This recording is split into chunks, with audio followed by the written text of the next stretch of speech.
gida har ka shirya ka fi za ka wuce. To na shirya zan tafi sauri nake ma na makara. Ok, to shi ke nan mu je in kai ki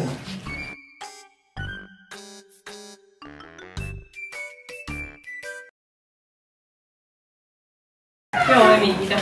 A dawo lafiya. Ake ta sana da wani bibi ne za a siya miki. Da abin da ya dace ne. Allah ya tsare.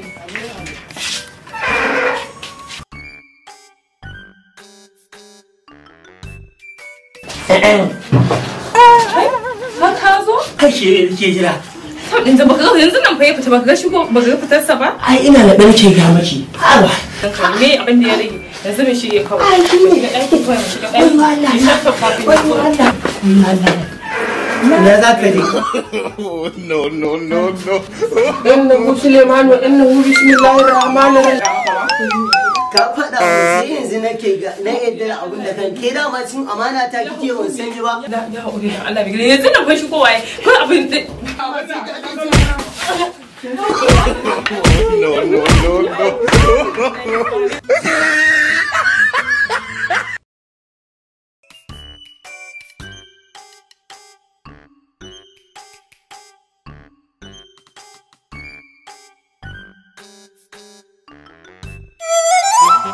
no.